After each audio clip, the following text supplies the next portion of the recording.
stuff. Hey, when you Yep. go back to Tallahassee, tell such and such that I need him to call me. 'Cause Exactly. All right, let me bring in big game James Coleman. Yeah, he's in the. Well, I know Kelvin lying already, dog. Oh, I don't need to hear nothing, but I know Kelvin. I know Kelvin. This is like If the Brady Kelvin Bunch. talking, Yeah. if Kelvin talking, he telling some elite lies. So I know that. I already know that for a fact.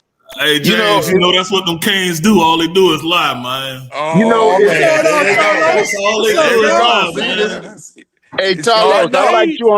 I liked you on the documentary, man. You did a good job. But you know what? The funny thing is, man, I got What's as up? many rings as y'all school got total.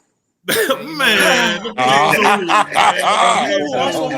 know who who uses that? Harvard, Yale, Pitt, 87, 89, 91. Listen, man. Yes, I Kel- don't even know if I was. We had saying one if I at was night wiping my own against ass. BYU.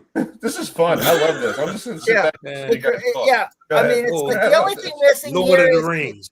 the only thing missing here is we need Keith Jackson or Brent Musburger calling. Whoa, the game. Nelly. Whoa, Nelly. Thank you, Kelvin. Hey, yes, I mean it's like My man Keith brought Jackson- up Technicolor. Technicolor had just came out last Oh, time. man. Hey, you know Yeah, what's funny? That's it. The game. The Last Great War. I still enjoy watching Bobby Brown's face when he realized that kick didn't go in. Oh, God. Oh, man. Hey, now, Which hold one? on now. Wide left? Hold or on wide now. right? You're cutting deep now. Stop now. Hey. Fun All for I'm gonna say, when we fun. got there, that stopped. I'm just saying. I'm just saying. Yeah. Well, we have Chuck on the phone here. Let me ask Chuck a question here. Chuck, watching this rivalry throughout the years after you played in it, in the late 70s, late 60s, early 70s, what's your take on this rivalry since you left? It grown. Go ahead. First of all, I'm gonna give you a little bit of the history. First of all, I want everybody to know, they should probably know anyway. When I got to the University of Miami, we were just integrating the program. First there was Ray Feldman, then there was Tom Sullivan and me. Yeah. And so, our whole journey was kind of different than the guys that you're talking to now, because we had a different type of the goals set to pretty much set the standard at the U.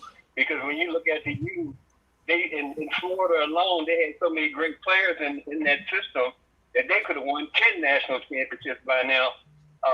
From what I've seen. So my journey and our journey when we got there was number one to set the standard as far as doing what we needed to do, so that they can integrate the program even more. And then as you can see, as it's going on, all these great players and great people have been there. But my journey was kind of different. We had to set the standard, for what the University of Miami meant. So, I'm proud to be a part of it and to see all these young men, take it and run with it and win national championships and things like that. But when I was there, I was just learning about the Florida State. I came from Maryland. Yeah. So guys in Florida, they probably already knew about that rivalry and stuff like that. But then in those days, Florida State and Florida had maybe a little edge on us at the time. So they talked a lot of trash, you know what I mean? Mm-hmm. And Yeah. We got your back. or anything like that, but I got exposed to that, and then as the University of Miami has gone on and gotten better. But let me tell you one thing: when you go to the University of Miami, if you don't have swag when you get there, you're gonna definitely have it when you leave. And they play football with a whole different type of energy, now. And so it's great to be a part of and see these young men and watch them as they had played after I left. But, it's great to be a part of the rivalry of Florida State and Florida. It's going to be a great game. And I like where we are as a team. Mm-hmm. Let me ask James a question. James, you played in this rivalry back with Miami and Florida State. Just talk about the. Hold on now. Don't say back in the day. They played back in the day. I don't. Rambo might be younger. I'm not that old. I just got. I know you're not. Gray. But I'm just saying. I gray a little bit more than everybody else. My question. Just talk about the hitting. People don't realize it's a full-out brawl for 60 minutes, pretty much. It's like 4 quarters of adrenaline and people. It's like bodies everywhere. It almost looks like when the Eagles, Chris, this is what I'm, and the Eagles and the Redskins back in the day, the body bag game. This is almost like what's of that. It's like everybody just, it's hard hitting, pound. People get hurt. It's just a great rivalry for. And I'm glad now you guys are in the ACC. It used to be in, mine used to be in the Big East, and now it's like we're all, this is a big ACC rivalry now, and I hope the folks enjoy that. And so just talk about the hitting, James, back when you played against Miami. Yeah, if you ain't like violence, these ain't the programs to go to. I mean, I hit people. How I got involved in football was my coach told me that you fight a lot and you're going to get arrested and go to jail. So, but if you come here and you fight in between this green field, between these 100 yards, like people will cheer you on. Like they will love you. They're going to love on you and you won't go to jail. And I said, you mean to tell me I can hit that dude as hard as I want to hit him?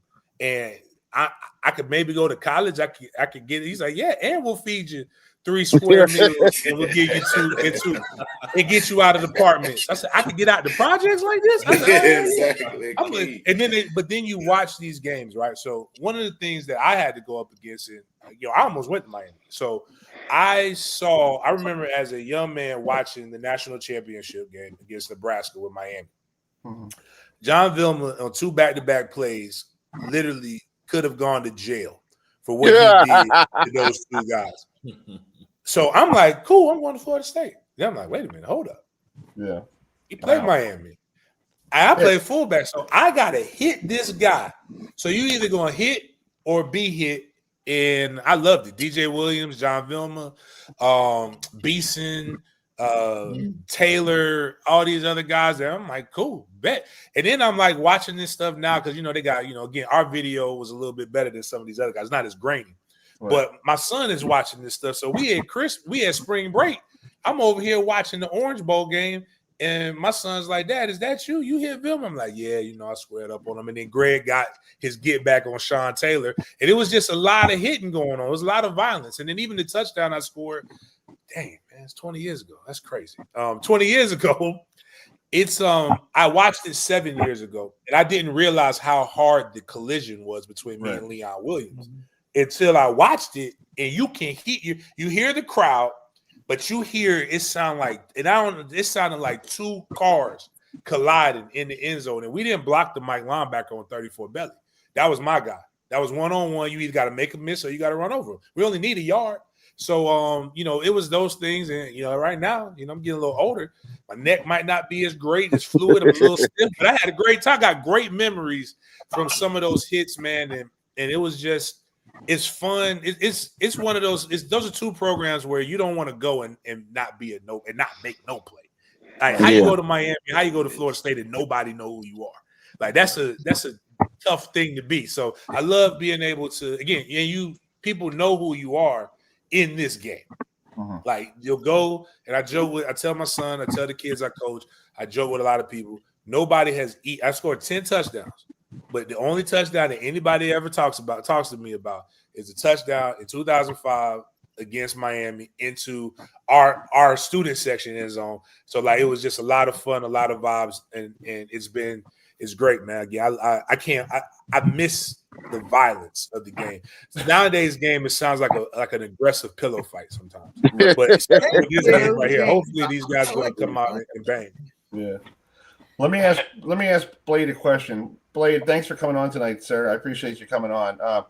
What's your memories about Florida State and Miami? I know you were in these games, and it was great, hitting and great, back and forth, and it was probably the best television on ABC or CBS or whoever had it. So what is your take on this rivalry? First, I'm gonna start off like the MCs do when they go to the concert. Can y'all hear me? Yes, I can hear me. Okay, so now you can hear me. Now I'm gonna say respectfully, because I'm trying to tell you the poise I just had to have, because Kelvin came out swinging hooks off the rip, brought my name up. Poise I had to have to sit here and respectfully listen to all this. First of all, I feel disrespected that we're playing at home and we start off with interviewing Miami players first. That's my first thing far as on that. Second thing, my name is Get him, Blade. Get him, Blade. It's Dedrick Dodge. It's Dedrick Yes, Dodge. it is. Yes, it is. And yes, Yes, it is. aka the Blade, because I cut cats. That's Shane Colwell from '89. Anyway, up back on that. You right, Kelvin. I think about that fade every single time, and I did take a bad angle, live with it all the time, but that ain't what lost the game. We went for 2 and we lost the game. So let me clarify that. Okay, that wasn't the play that won the game, like no Hail Mary or something like that. Pat Hey, I Carter let Pat. Hey, I let Pat Carter know about that all the time too. That's right. But I'm saying that play was a play, but it ain't lose the game. And for Michael Irvin, in that play, I've never been beat by a fade since 1987, but it was because that play. I swear on everything. Since 1987, I haven't been a bit on the fade. They ran the same play with Lawyer Tillman in the Sugar Bowl, and I picked it off. So I appreciate him for that. Now we talking about jury.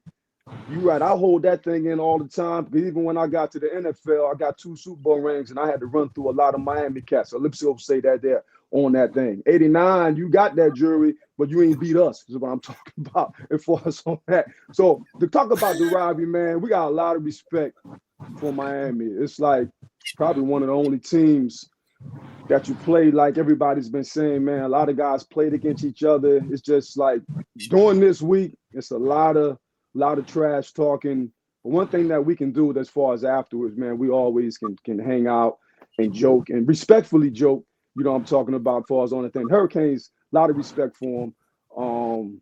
The hitting that goes on in practice and even like for us during the game is legendary. I remember Miami, one of the first schools, even when I was there, you know, I'm from the 85 to 89. And they always had all their players on the sideline. They were one of the first schools that do that. You know what I'm talking about? And them guys was always on their side. I'm talking about the ex-players that played, that went off to the league. They was on their side. I think a lot of teams do that now. Florida State do that. But I always give you extra ammunition as far as them players, as far as them being over there. I also want to end with one thing. Kelvin and all the Miami Hurricanes on there right now, when I come to Dope, I want you to let you know my cleats in the trunk. So there might be 2 games. I work out, you know what I'm talking about, out Oklahoma with anybody right now. That's how you still can't cover Mike. That's all. That's how just serious it is. I don't cover Mike. I'm a safety and not hit. Now he got with me that one time. Mike on that bean though. But I'm telling you straight up right now. Hey, I'm at Platinum Fitness every day too. I will run through him. He know it. I'm telling you, we beat him when I was at San Fran with Dallas. Hey, my big bro Mike, he in shape right now. Hey, ask him what happened when I was at. Ask him what happened with Dallas. We played San Fran. Come on now, we ain't scared of them. Beat them twice in a row. So I'm saying this go. Hey, I'm just saying this. This Miami Florida State thing go. They took y'all best player. They took y'all best player. He won a Super Bowl with y'all, and he said, "Man, I don't want to be with these cornballs. I'm gonna go to Dallas with some Florida boy." It go all the way to the next level is what I'm talking about. So this series has been, because this Miami Florida State rivalry, it don't only stay in college, it also go to the next level. And I remember seeing a lot of guys. It goes all the way far as on that. So I'm saying. Yeah, I'm still doing Florida State boys out the country, but that's how it be though. That's how it be. That's how it be. It's deep. It's deep. A lot of respect, lot of trash talking, but I'm gonna say from my end, it's a lot of respect. You know what I'm talking about. Far as the U, got a lot of friends. Played with some guys from the U. Played with Roland. You know what I'm saying? Them cats from the U, man. So I got a lot of respect. You know what I'm saying? Of course, this week we know what time it is, and you know what I'm saying. What needs to be said. So we already know what time it is as far as on that. I just don't like you started off with them Hurricanes. We playing home. That's all. All right. Hey, and he went with the better. He went with the dominant. He went with the dominant team. That was me. I'm sorry. I will take that. I'll take that as a loss. These boys, the U ain't been the U for a long time. They still living through the 80s. And now they got a little squad. Now they all coming out their little crawfish holes and whatever, out the swamps and stuff. Now they talking real big mad talk. When the last time they won that championship and all like that? Now they out now. But you know what happens when you come to a wounded place. Y'all come in the Dope. And you know it ain't going to be easy when you come up in there. So they talking about to convince themselves. They know what time it is. Listen, I'm going to say exactly what I said earlier today on Locked On Canes and another one. We are going to run it down y'all throat like it's a porno movie. And when we done with y'all, y'all are going to tap out. Calm down, you big bro. I did not stutter. I'm so glad y'all are going to tap out. Nice. at home. Yes. It's called, Well, let's I will talk to say Melvin. this to you Melvin. guys, it's called, I Hi, have something to Melvin. say to everyone. It's called, I work for a Florida-based grocery store chain here in North Carolina. Y'all heard of it. It's called Publix. My store manager is a diehard Miami Hurricanes fan. Yes. And he knows that I am a diehard Florida State Seminoles fan. So it's You still like, got a job? yes, I still have a job. Yes, I still have a job. I've worked there 6.5 years, and I'm proud of it. So it's like he knows, you know, he knows how big of a Knowles fan I am. I know how big of a Canes fan he is, and it's like, trust me, I see Hurricane fans come through. I see FSU Knowles fans come through, and I give them all the respect in the world. But this week, Hey. it's like, all I can I gotta- say I gotta- is, Hey, Kevin, Yeah. he gave Jameis them crowds from Publix. Oh, okay. gee, no, that wasn't me. They were good too. I gotta say That wasn't something. me. Something I gotta It say. wasn't me. I'm sorry. That Can was. I say, can I say something here? It's called. I. Free Crab University. Geez, Chuck, I gotta ask you this. This is what I'm gonna tell you. My brother Will is a big Miami Hurricane fan, and I grew up watching this game every time with him. And one time he made, we were kids, and I said, "Hey," he made some brownies for the game. It was like a 1:00 game or something like that between Florida State and Miami. I said, "Hey, can I have some brownies?" He goes, "No, you root for the wrong team. Sorry, you can't have any." I'm like, so he told me I was in tears. I'm like, oh, come on, give me a break. Yeah. Yeah, That's how but serious he was. It's a lot of trauma in this rivalry. But no, unlike the Florida rivalry, Dietrich is right. Like I remember, I don't know if you remember this, Dietrich, but a couple years ago, Dwayne Starks had the trust situation, the dinner at Prime 112, and we all got together before the game when it was in Miami, and that was sort of like a brotherhood, where we talked about the games and the memories. It's just different. I mean, I know how y'all feel about Florida, and I know how I feel about Florida. So but it's a different feel. We can go have a drink after the game. Right. Well, unless of course it's in Tallahassee, because I know y'all gonna be, throwing stuff and trying to get us arrested after we beat y'all. But it's a respect. It's a respect. It is. Are we gonna have a after this game over? We're gonna have like a part 2. We get to talk about who won and who lost and all that, or are you gonna be crying, or you gonna be looking like, nah, I don't want to have that conversation? I'm just saying. Dog, I really think y'all should sit y'all quarterback out this week so he doesn't get hurt, and y'all can have a productive season afterwards. Go to a respectable bowl game. Okay. Because y'all offensive line can't protect him. And I'm not being funny. I don't think there is a set of tackles in this country that can pass block those two defensive ends we got. And yeah, pretty good, but we ain't got to throw the ball all the time against y'all. We can run the ball as well. you're not going to run the ball on him. No. Hey, that's what you say. Pick your poison, brother. No. That's what you say. You're not running the ball We'll on see him. who had the most rushing yards at the end of this game. Now, I will say this. Your defensive coordinator, I really believe this, is going to come out and he's going to run blitz us the entire first half because he has to keep us behind the chains. He's got to keep us in second and long. So I expect a lot of run blitzes early in the game to try and offset, because we're going to run the ball. Right. We're not even trying to hide it. But I think that's going to set y'all up for some stuff down the field. JoJo Trader's back this week. I don't think y'all have a guy that can match up with Malachi Tony. But I do say this. I just need some help. Can you show me the film that I can go study that says that nobody, because you haven't attacked the downfield. It's actually you rank in the worst in the FBS in attacking the ball down the field. I like Malachi Tony, but you're saying attack. Like, just can you help me know what? No, what I'm saying is 22. no. What I'm saying is we don't 56. necessarily All right, let me, have to throw the ball down the field. We don't necessarily. We're not an explosive offense. This team is not built to be explosive. It's built to So make you tap out. what does we can't stop mean then? That means we're going to run it down your throat. I'm going to say it. Malachi Tony isn't a running back. He's a wide receiver. For those who Mark don't know, Fletcher. what does not stopping Malachi Tony mean? What is that? Well, what I'm saying is, I don't think you guys can match up with him because your coordinator has to make a decision. Am I going to sit back in this 3-3-5 base and see if I can stop the run, or am I going to blitz early on, put everybody at the line of scrimmage? But when you do that, that leaves the middle of the field open for the slot receiver. Okay. So crossing routes, mesh routes, it's there.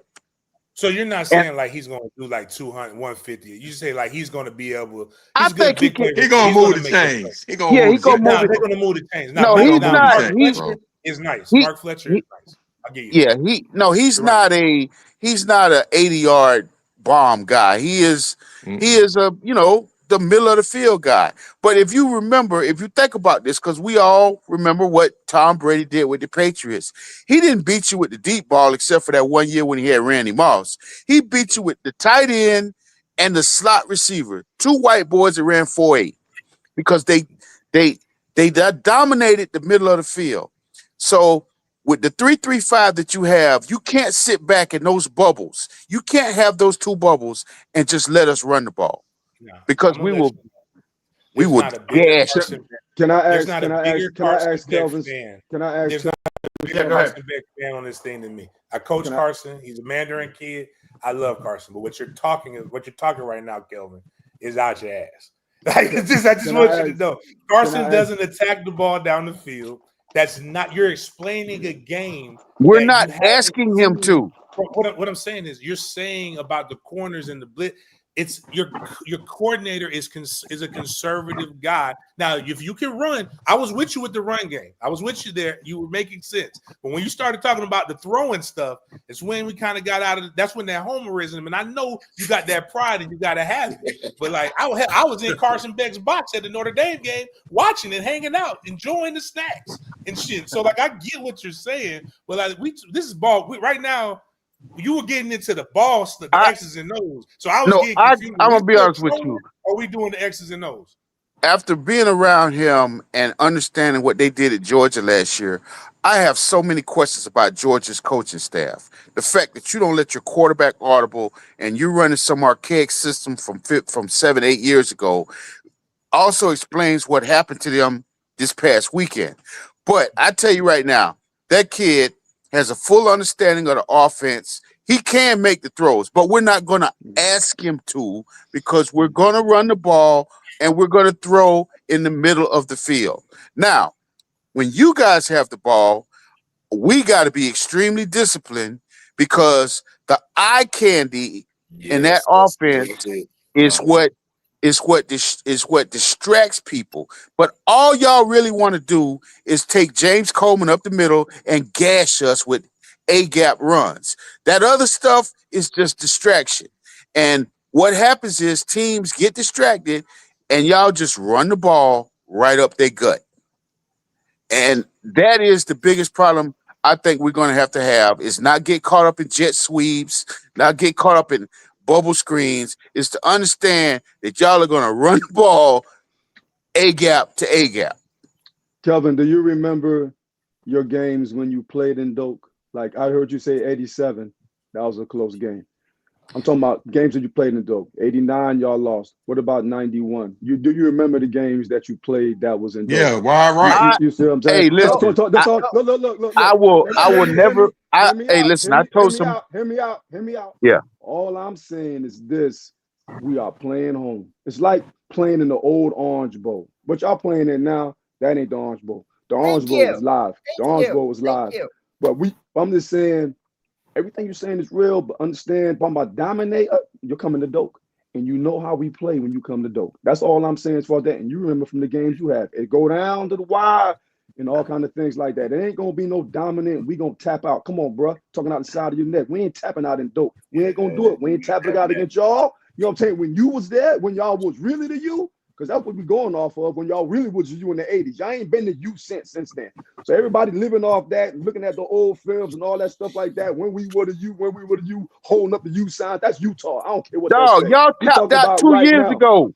Y'all tapped out I 2 said years when ago. you was there. I said when you was there, Kelvin. Well, you know was what? there. What's I said, interesting? we talking me and you talking me and you. Let's We talk talking about when you 91. was there. Hey, I'm Let's gonna be talk honest about with that. you. Yeah. I'm gonna be honest with But you. hold on, before you All- go back in time, before you go all the all- way back in time, just I want to correct you. This is like 2 years ago we won. Just now go back in time. okay, well, we'll get that in a second. And He 3 get years mixed up ago, with and those 3 years times, ago we bro. made you tap out. Yeah, 3 years yeah. ago we made you tap out at the Seminole R Rock. But go back in time. So the most You gotta think about that, right? the most memorable moment I have of Dope Campbell, I remember we had a TV timeout and we were standing on the field, and I remember we looked up and it was nothing but the tomahawk chops, and it was loud. And I was like, man, this shit cool as hell.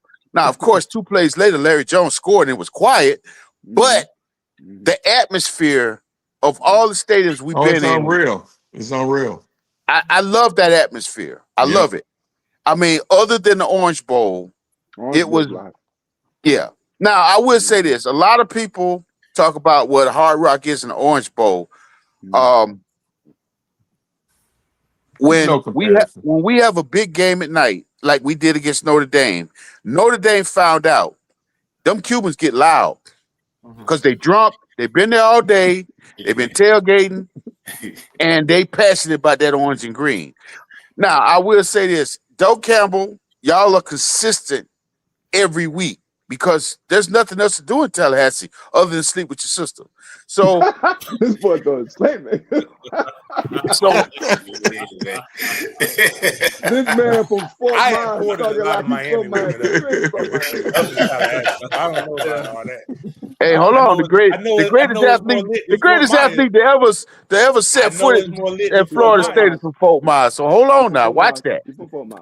He had to come to Tallahassee to achieve his greatness. The development. He didn't stay in no damn Fort Myers. Actually, Coach Johnson had just got there and he just kind of slipped through the cracks. But Dion was a Miami guy. He had all the Miami swagger. Come on. Y'all know Tallahassee can't compare to South Beach and Corey Gables and all that. Come on. When y'all was in the league, hold on. When y'all was in the league, where y'all come at? I don't want to go to South Beach. Thank you. Come on, fellas. Did you say you don't want to go to South Beach? When we went to class, our students, the girls, went crazy to class. They was in Tallahassee because we had FAMU. They was in Tallahassee. Amen.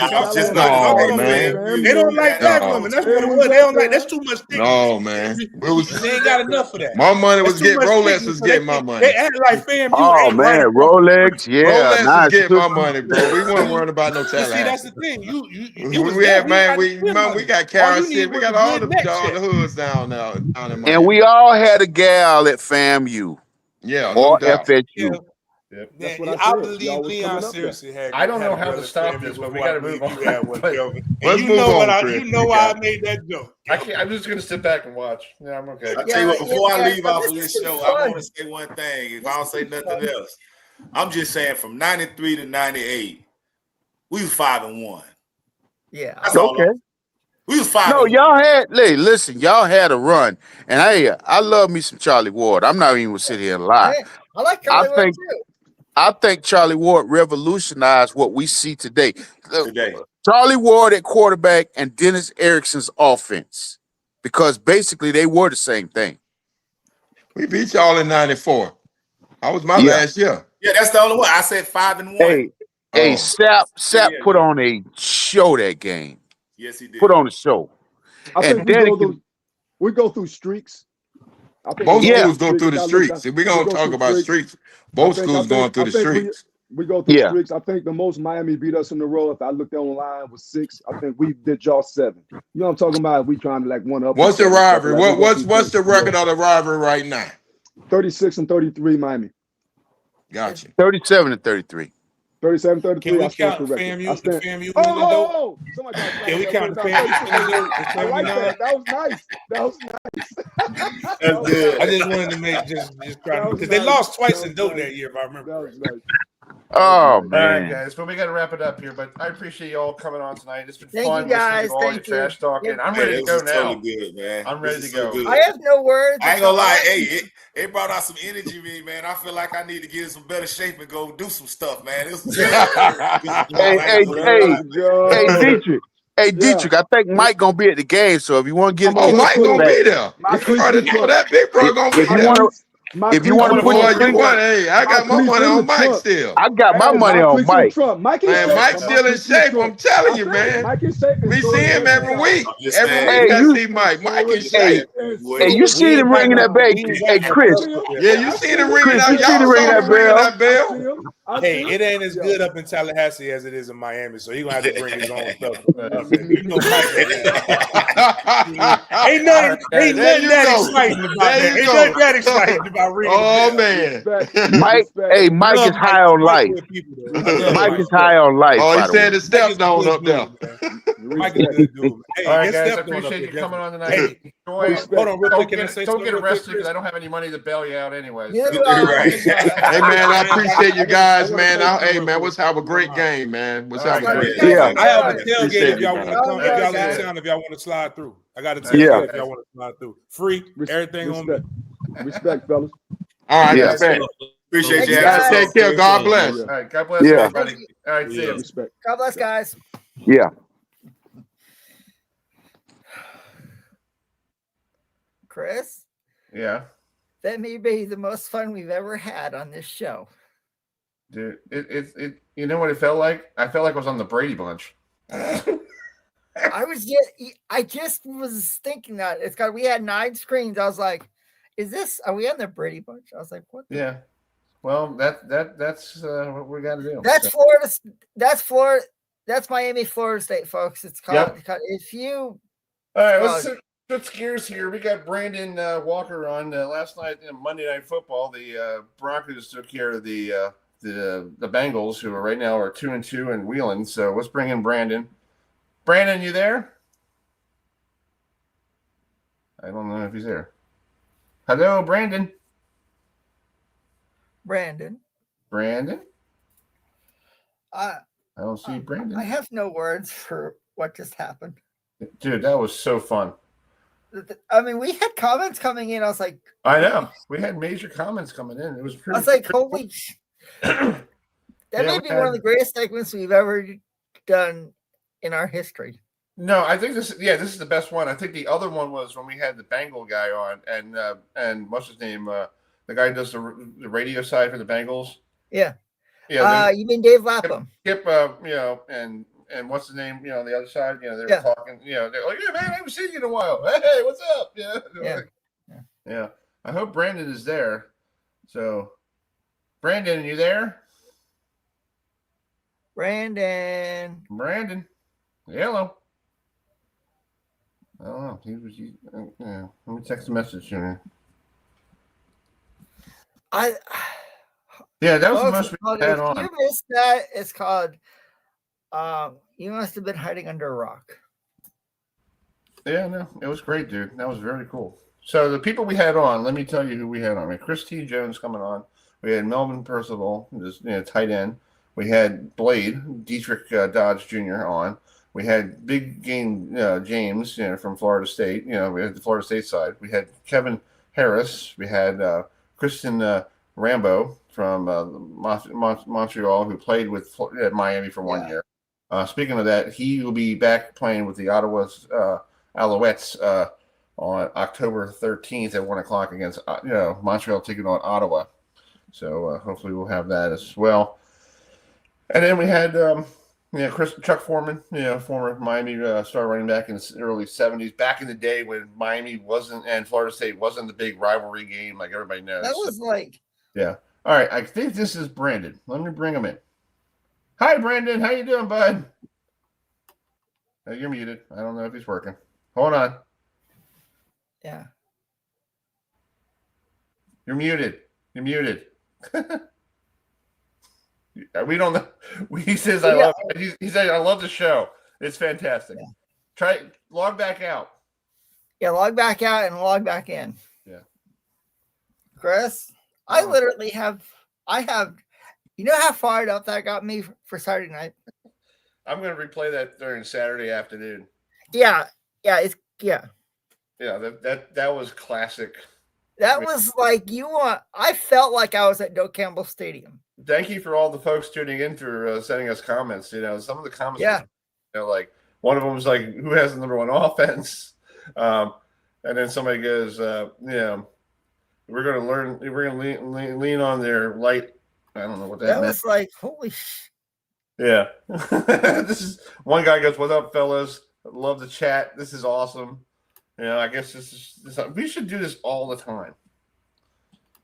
We got to find rivalry games and just bring back rivalry players. You know, just for what rivalry do you want to? Well, Michigan, Ohio State. You probably know some Ohio State people. Oh, I have a few friends I could contact who are Ohio State Buckeye fans. Yeah, but I want to get players. I want to get former players because that was fun. Well, I do know. Mm-hmm. No, Chris, I do. No, he didn't play. I have a friend who played softball, and she played softball at Ohio State. I contact her. Okay. I don't see him. I think there's something wrong with the video. I have something wrong with StreamYard. I guess we had too many people on. It crashed it. Okay. Yeah, I don't know. I do not know. I don't know, but it's like, folks, we want to thank you guys for joining us. What's going on? I do not see you. All right. Anyway, let's just finish up. Let's talk about what we can talk about right now. Oh, we got a lot of good stuff we could talk about here. Well, hey Chris, it's called on the MLB. The MLB wild card is going on today. It started today. We do have the Tigers did beat the. Well, I have a clip of that, dude. I have a clip. So here's a clip between the Tigers ace was dealing today. Yeah. Right now. And he did. Noel just completely overmatched. Yeah, so Tigers won. Yeah, they're up 1-0. Tigers won. Yeah, and the Red Sox are the Red Sox are beating the Yankees right now. Oh, speaking of that, all right. Let's see. Let's bring in Brandon and his lovely Brandon. Can you hear us? Yes, I can. All right, can you hear me? Nice. Hey, we got it. All right, Brandon. Sorry about that. Golly. I thought we had 10 people on. We never had 10 people on at the same time on the yard, and I thought I crashed the sucker. I'm thinking like, yeah. But, I'm so sorry, guys. You're all good. You're all good. You're all good, bro. I appreciate you coming on. Talk about last night's Monday Night Football win against a bad Bengals team now because they don't have Joe Burrow. So basically, it looks like Jake Browning used to play the quarterback at Washington. He's not the answer. So what does the Bengals got to do to get better? Because I think they made the Broncos look like the Chiefs last night. Well, one thing on the Bengals side of the ball is they need to get the ball into the hands of their playmakers. I think that Jamar Chase only had five targets last night and 3 catches. Yep. So, and only one of them was 10 yards down the field. They need to get the ball in their playmakers' hands. That is a huge part of their offense. Their offense basically hinges on Jamar Chase. Yeah. I think it's fascinating that they're, Lamar Chase last night, it looked like he was getting frustrated because I guess they're trying to work on an offense, but with Joe Burrow was the guy. Now you have to change everything over to Jake Browning, who basically is not like a Joe Burrow. So it's like, they got to fix something. Well, I think that the offense remains the same. The same offense that you're calling for Joe Burrow, the same offense you're getting in Jake Browning. And Jake Browning has been in the system for a little bit now, I think 3 or 4 seasons. So he knows the offense. It's just whether he can get the ball into the hands of those playmakers. I mean, they only crossed midfield once, and that was at the beginning of the game when they got a field goal to go ahead 3-0. Yeah, some highlights from last night. Here's Bo Nix running in for a touchdown. So, what about Bo Nix? We saw him with Auburn, and then he went out to Oregon, and then what's his name took over after he left Gabriel. So, what about year 2 with Bo Nix? Yeah, this is year 2 for Bo Nix. This is his sophomore season, and so we've seen a little bit of good guy, bad guy with Bo Nix, where he has made the best throws and where he can't settle his feet and where he underthrows balls, he throws bad interceptions. So I think we've seen both sides, but I think we're really starting – the real Bo Nix showed up last night against Cincinnati.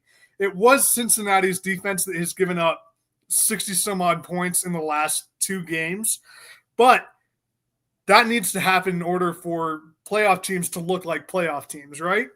Mm-hmm. Yeah. Adam, you have a question? I'll say that now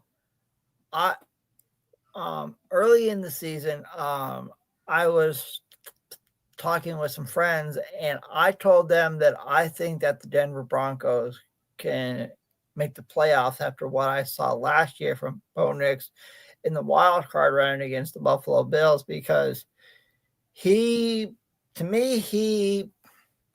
on that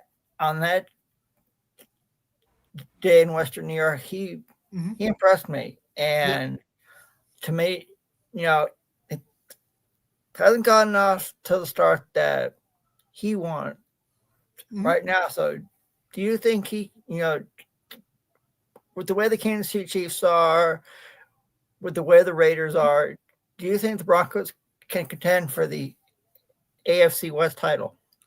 Well, it's definitely an uphill battle. The Chargers right now have won 3 divisional games, and I mean, that's half the divisional games. Right. You win the other half, you win the division.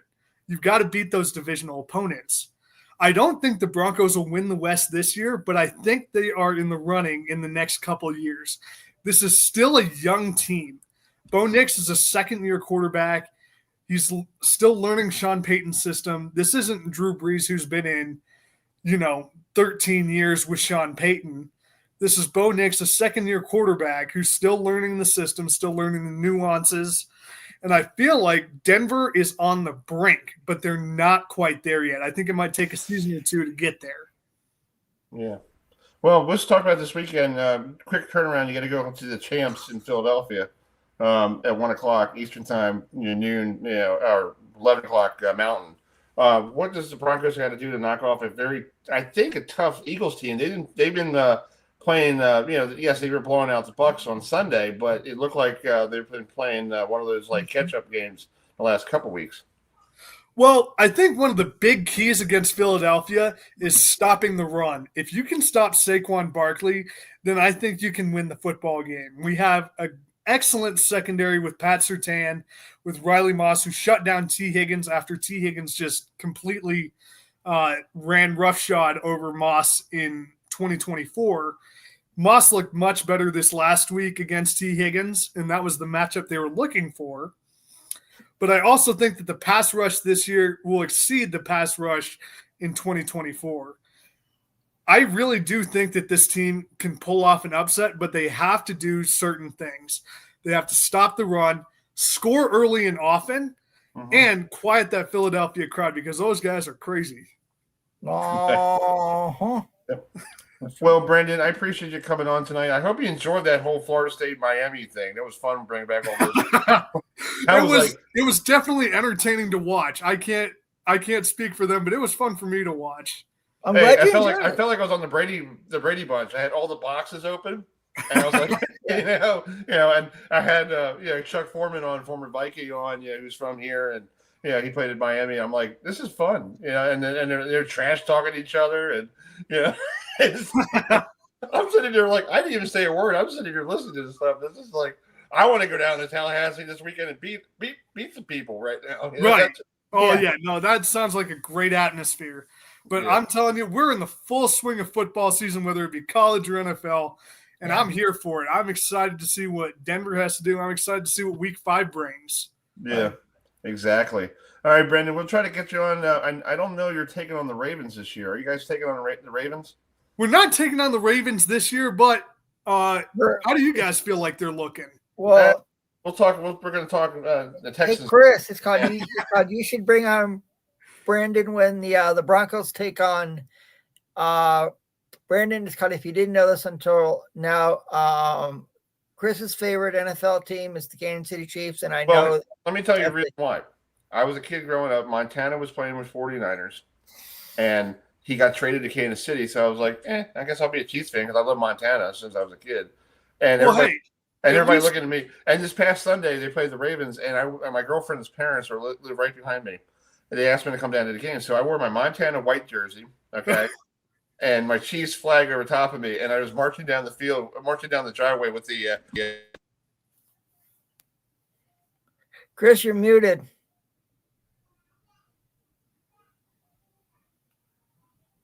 Can you hear me now? I got you. I'm sorry. Yeah. I hit the cable, but I was walking down the driveway and playing the and her father goes, "You're not getting a hamburger. Forget that idea tonight." And I'm like, well, I'll just DoorDash it. This is no big deal.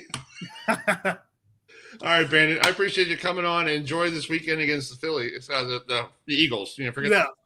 Yeah. Thank you guys through all the technical difficulties. I really you're appreciate a no good problem, man. man. Thanks for Brother. coming on. All Talk to good, you brother. soon. I say bye. All right, that's Brandon Walker, who covers the Broncos for Bronco Wire. This has been one of my favorite shows I've ever done since I. Yeah. Well, let's shift gears here. These two teams don't play each other often. This is the first time. Let me play the video here. You got to go back to 1982, the Aloha Bowl. Oh. Last time Washington and Maryland played each other. So here's a clip. So it was Aloha Bowl, and I think Washington beat Maryland that day. Let me see here. Yes. Hey, look at Boomer Esiason. I was just about to say. I was like, yeah, Boomer Esiason. Christmas Day, 1982, the Aloha Bowl in Hawaii. Washington winning 21-20 over Maryland. That was the last time these two teams played each other. They have never played in a regular season matchup. So let's bring in Mike. You want to help me with this last name, Adam? You mean for Washington? Yes, for Washington. Alan Yamashita. All right. Andy, are you there, man? Andy Yamashita.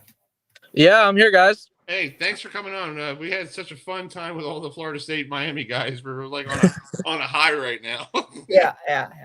All good. Thanks for having me. No problem. So talk about these two teams don't play each other. This is like the Aloha Bowl, but it's in College Park. And I just played a clip of Boomer Esiason playing against you guys back in '82. So you're probably it's gonna be cool this weekend. I'm hoping to get down there to see these guys play each other. Huskies and Terrapins. So what's your take on Washington right now? You had to play Ohio State last weekend. What you get out of that game? Yeah, it was an interesting game. UW hadn't really played anyone before that. They'd played Colorado State, blew out an FCS team, and then played Washington State, who obviously kind of got left behind in all of this conference realignment. So Ohio State was like the first time they were playing a real Power 4 team. And then, of course, the top ranked Power 4 team in Ohio State. So it was interesting. They didn't move the ball particularly well, but they did that better than they did score points in the red zone. I think this is an important week for them to try and bounce back, to show that they have some resilience. They weren't great on the road last season. This is a long trip. They were pretty bad in Eastern time zones a year ago too. So kind of proving that they can get over some of the logistical problems of flying across the country. I think, the Huskies had a really exciting start to the season. It's cooled off after that kind of reality check from Ohio State. So now maybe playing a team closer to their level who aren't maybe outmatching them for talent quite the way that Ohio State will be. I think this is another really good measuring stick performance for the Huskies. Adam, you have a question for him? I do. So, first of all, Andy, congratulations to the Seattle Mariners for winning the AL West, and congratulations to Cal Raleigh for everything he's done in Seattle this year. He and I share a connection because we both are from North Carolina, so it's nice to see someone from my part of the country do really well in the Pacific Northwest. But just talk about some keys that Washington has to do to stop Maryland's sensational freshman quarterback in Malik Washington. For sure. Washington has a new defensive coordinator this season, Ryan Walters, the former coach at Purdue. He's brought his kind of patented 5-down defensive line look to Washington, which means a lot of man-on-man coverage. It means linebackers really have to be responsible for the run game. And, Malik Washington poses a really interesting challenge for them. Walters talked today about, what a unique talent Malik really is. The size, the arm talent, everything that you could look for in a modern quarterback seems to be there with him, I think. But similarly, Maryland's in a bit of a spot like Washington, right? They haven't played a lot of great competition. Wisconsin looks like one of the worst teams in the Big Ten this season. They're kind of where Washington was a week ago. So I think, a lot will depend on how healthy they are. Starting cornerback Takario Davis has been questionable for the last 3 weeks. Didn't play against Ohio State, didn't play against Washington State. If they can get him back, he's a guy who people talk about as, an early round draft pick. He'll be really important, especially with the amount of man defense that Washington plays. Their starting linebacker, Tariq Al-Uqda, is out for the season, so this will be the second game without him. They got former Arizona captain Jacob Manu back from injury, so Manu was on a snap count against Ohio State. Can he get more snaps in? Will he make more of an impact?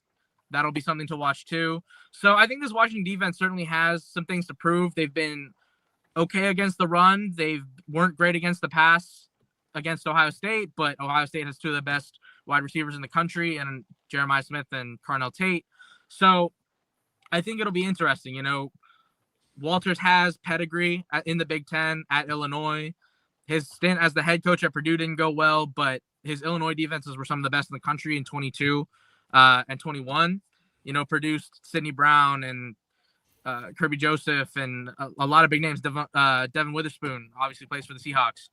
So it'll be interesting. It's another really good test for the Huskies to kind of see where they are, where they stack up. And, Malik Washington's one of the most exciting young players in the country, right? This is going to be a really big test for a defense that has a lot to prove still. Yeah. Annie, you have another question? Sure. So, what's your overall take on how the Big Ten is looking so far this year? I mean, it's exactly what you expected it to be, right? The top teams have performed well. Ohio State, Oregon, Penn State look to be the kind of class of the conference. Michigan with a tough loss at Oklahoma. Kind of, you're not totally sure where they are. Illinois, right, losing big to Indiana. Indiana looks great. I've been high on Indiana for a long time. They've been high in my poll for a minute. But yeah, I think that the Big Ten is shaping up to be the conference that everyone thought it would be, right? It's run heavy. It's punch you in the mouth football. It's 3 yards in a cloud of dust. And that's something that Washington really struggled with in their first year in the conference. They got ran over by teams like Iowa and Penn State and Indiana in 2024. This season, the big question was, how are they going to perform in the trenches? And again, it's hard to tell with them because they've only played G6 schools, FCS schools, or the number one team in the country.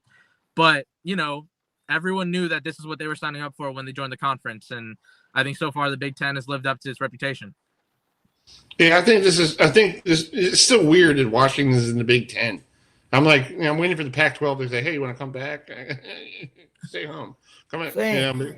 Yeah, it's just weird. It's like, to me, it's like, I feel like, it took me a long time to realize the Astros are in the American League. Because every time I see the Astros play the Mets, I'm like, oh, that's a good NL battle right there. Oh, wait a minute. That's AL battle now? Really? Yeah, it's like, I'm not used to Washington in the Big Ten. It's so hard. So hard for me. Yeah, I think I'm from California originally, grew up in Berkeley, right down the street from UC Berkeley, or Cal, as college football fans probably know them. But it is weird. I grew up watching Pac-12 football. I love Pac-12 football, right? Like, I loved watching teams throw the ball 50 times a game and air it out and put up 300 yards of offense. And this conference isn't that, right? It's a different thing. But I think this is just part of the modern evolution of college football, right? Like, I think one thing college football fans are having a hard time with right now is understanding that it's not going back. You know, the Pac-12 won't be what it was. It's not like things will just revert back suddenly and everyone decides that this doesn't work. There are a lot of forces at play that led Washington to the Big Ten. TV money obviously being a big part of it, revenue being a huge part of it.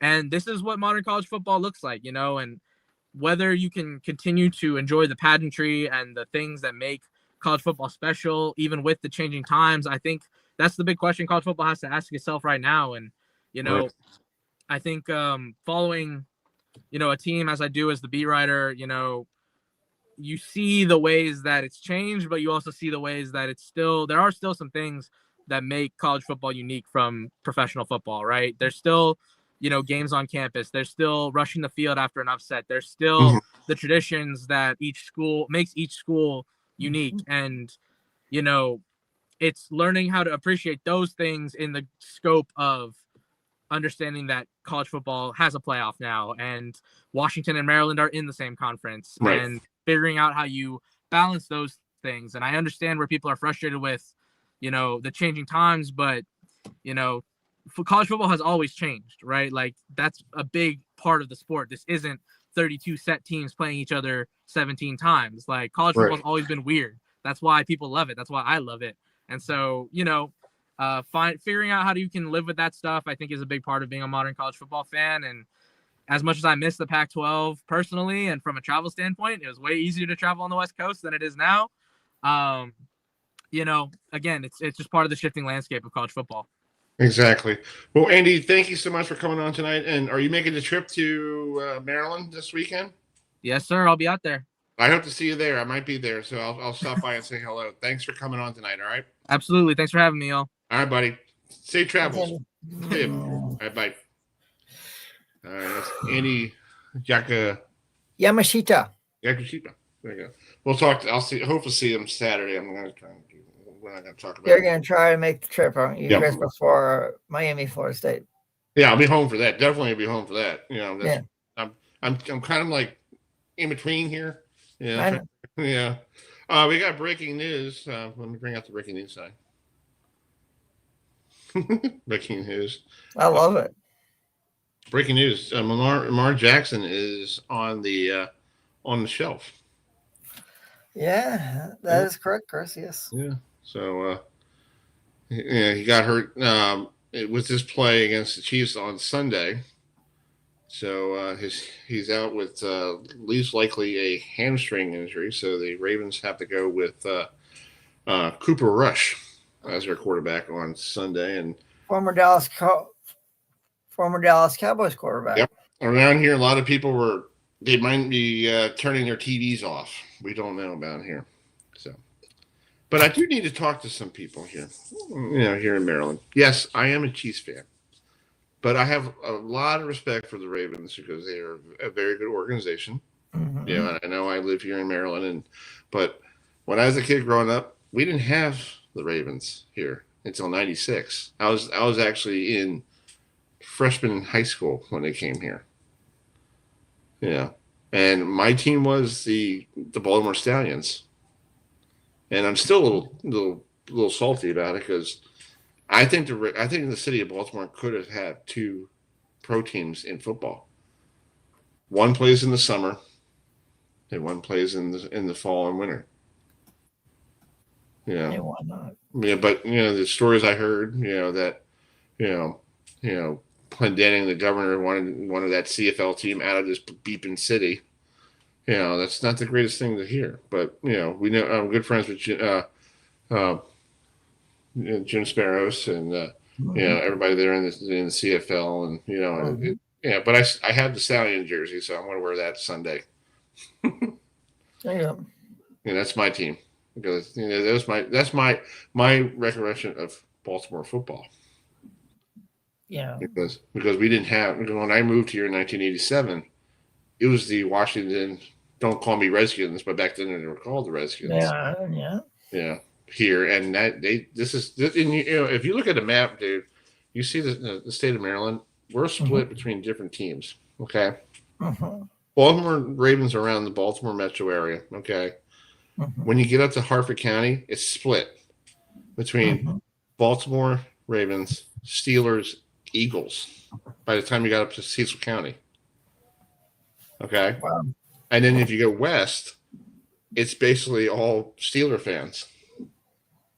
Okay. Yeah. I'll show you the map one day. I'll bring the map. Well, I believe it, Chris. I believe it. Yeah. Some news here. Some clips we're going to play here. Roberto Clemente, who did something on this day in 1972. So let's play the clip. Yes, he did. Matlack on the 0-1. Bobby hits a drive into the gap in the left center field. There she is. For a double.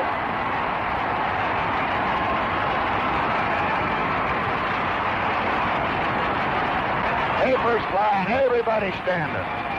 A double for Roberto.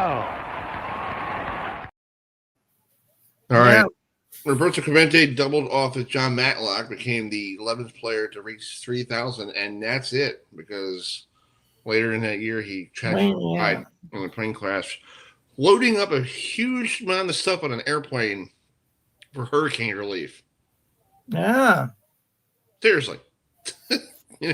Somebody should have told him that it's too heavy. But he tragically died, and people in Puerto Rico still loves him. They love him. They do. They have memorials for him, and people I knew. My ex-girlfriend loved Roberto Clemente. My dad saw him play with the cannon. Yeah, he gunned people out. It was pretty cool. We also we're waiting for the Spanish radio network from the Texans to join us in a few minutes here. We want to do the Nationals saluted somebody the other day on Sunday. Yeah. And it's a good friend too. It's a good friend of the show. Hold on a second. That's a great moment. There you go, Bob. That's a good friend, Bob Carpenter. Yep, we salute you, Bob. Thanks for being part of our program, and we enjoyed having you over. It's called. I'll tip my hat to you. Yes, as far as we have, but still, it's called. Bob is a good friend of the show. He's done so much in his history with college sports, whether it be college football, college basketball. He's working. Well, let's bring our last guest in here. The Texans are traveling to Baltimore this weekend to play. Yes, and it's a battle of 1 and 3 teams playing. I never thought I would say that about I thought these two teams played last year. I think they played was it on Christmas one year? I believe so. Okay, so you want to bring this next guest in? Yeah, sure. So, like you said, Chris, the Houston Texans have not looked the best to start the 2025 NFL season, but now they got to go from the Central Time Zone up here to the Eastern Time Zone to take on the Baltimore Ravens without Lamar Jackson. So let's bring in Gustavo Rangel, who is the Spanish radio broadcaster for the Houston Texans. So, Gustavo, thanks so much for joining us tonight. And what's going on down there in Houston? I thought you guys, to me, had a good team and hadn't looked like it so far. No, we have not. Thank you guys for inviting me. First of all, I really enjoyed coming on with you guys. There was a lot of excitement. I think a lot of hope that this year was our year. Not saying that it's not. I mean, things, weird things have happened, right? But definitely not the start that everybody was anticipating. I think the expectations just went overboard, right? I mean, some people picking us to go to the Super Bowl when we never got through, through a second playoff game. So I think just the way the roster came together, it looked very solid, especially on defense. I think our defense is living up to the hype. It's just that our offense, man, has just been stalling so bad. And we kind of saw a glimmer of hope, and it was very little. Let's be honest. Let's not go crazy. We beat the Titans. It's not something that we should be completely celebrating, right? Right. But it's a glimmer of hope, and things in a way are kind of lining up, right? Lamar's out, like you just mentioned. You guys got a bunch of people that are injured. So if there's any time that Houston can beat Baltimore in Baltimore, it's got to be this Sunday.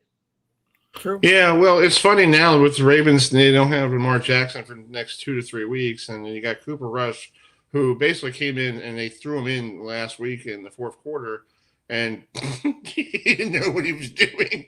He was like all over the place. But it's like he played most of the preseason anyway, so I'm wondering to myself, are you that behind, dude? Because you played all 3 preseason games, and Lamar Jackson was sitting there enjoying his his cup of tea in the preseason.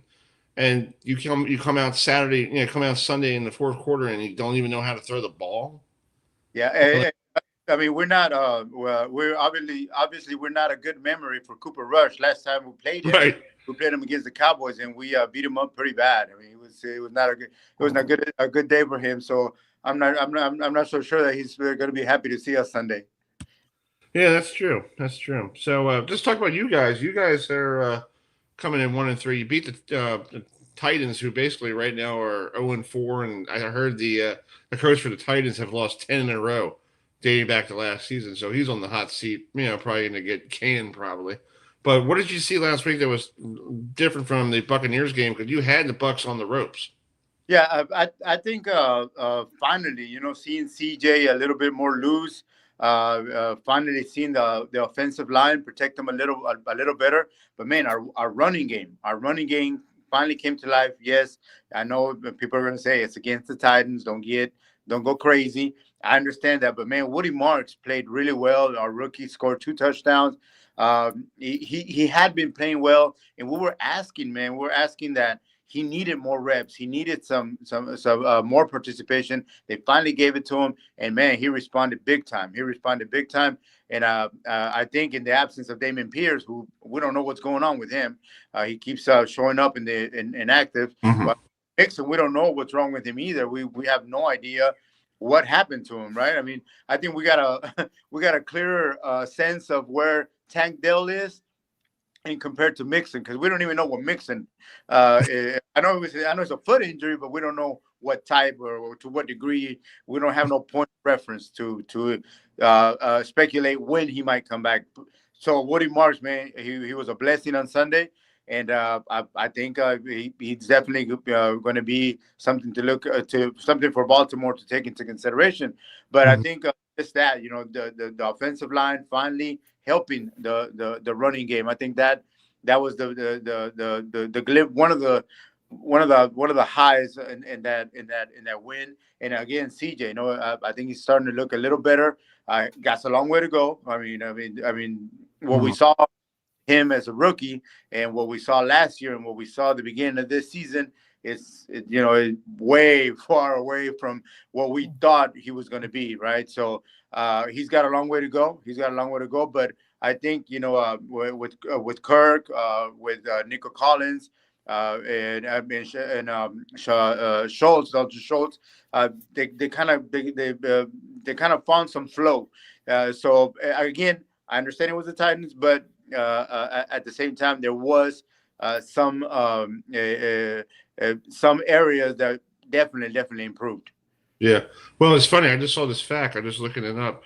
After the news that Lamar Jackson's not playing this weekend, the betting line is now 1.5 in favor of the Ravens. It was like a 3 early this morning.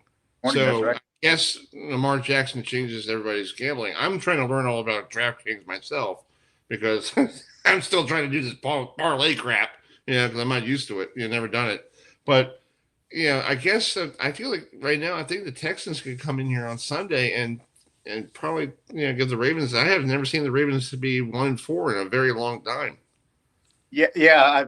I think like I said earlier, I think if we have any chances this Sunday, they're just so injured. Our defense is very solid. I mean, we're at the top of the league as far as defense goes. You can make the argument that, man, those 3 games that we lost, I know they're. I don't know. Man, those 3 games, especially the 10 ones, those 3 games definitely. The Jaguar game that just got away from us, and could you consider made a case definitely? against the Buccaneers, we also could have won, and against the Rams. So, I mean, that's good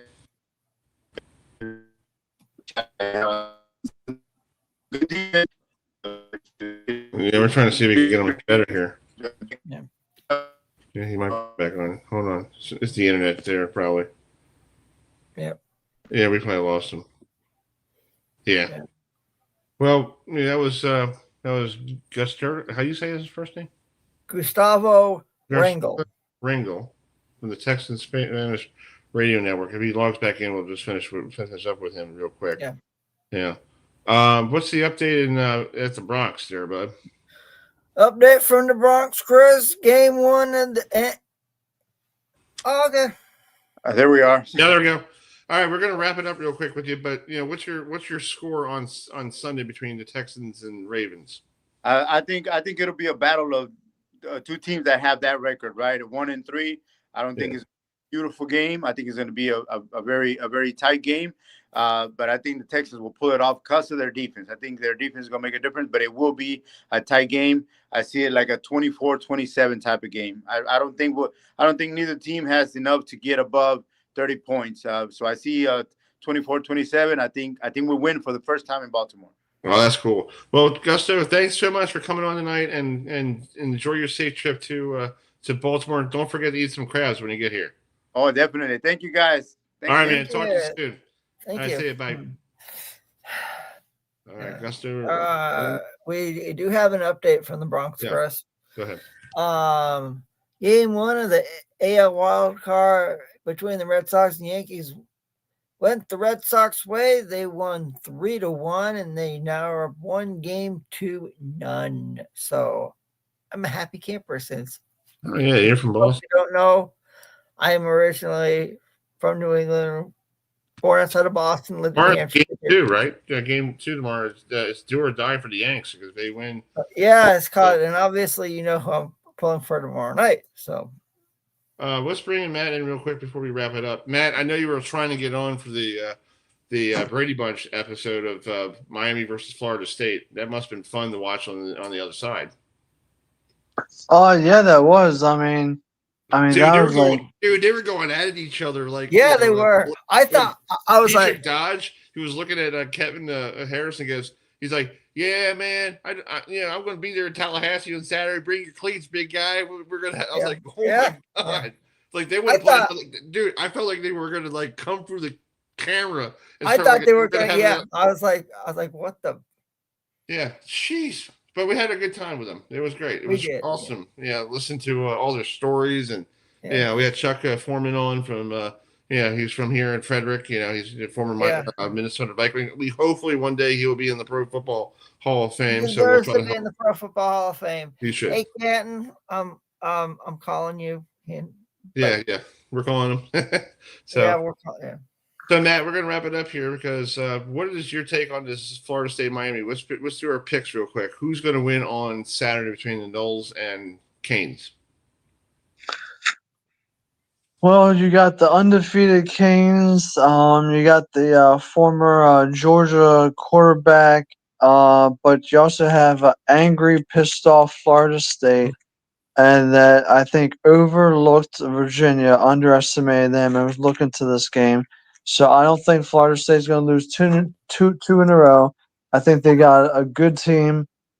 So I think that the Florida State Seminoles are going to win, and it could come down to a legendary field goal kick. So I say Florida State wins by a field goal. Okay. Adam, I know we're both picking the Canes. Yeah, but I think it's going to be close. I think it's going to be the classic. I think it'll come down to a touchdown. Yeah, I think that'll be there.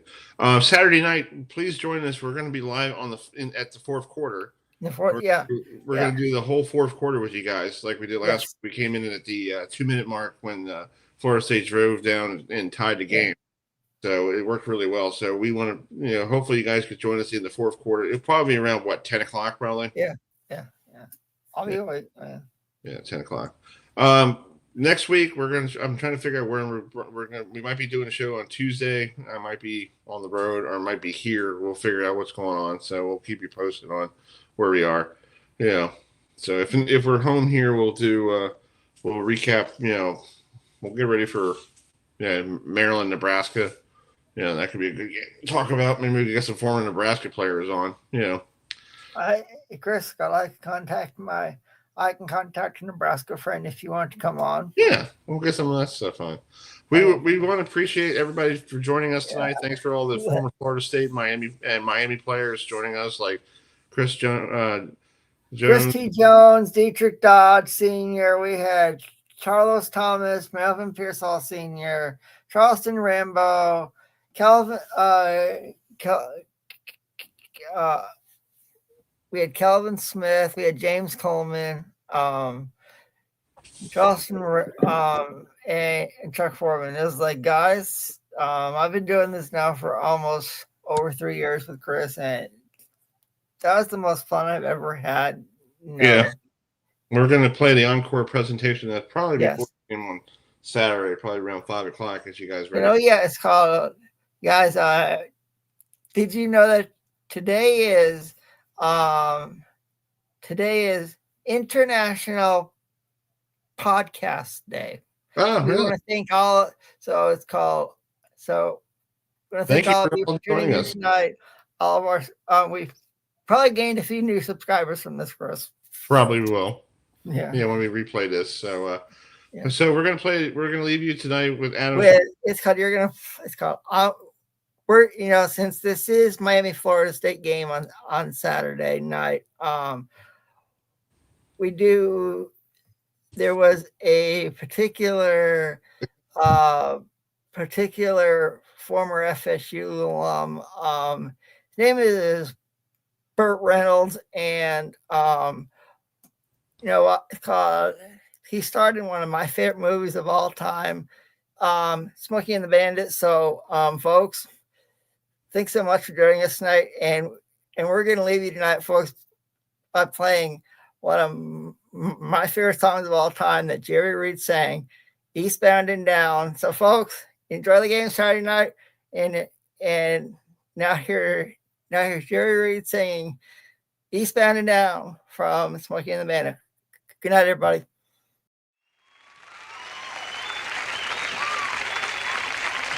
I've decided.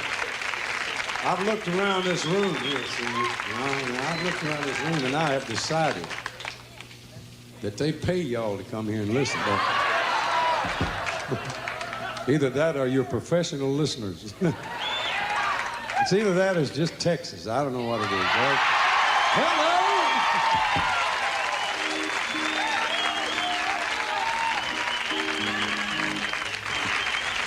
1, 2.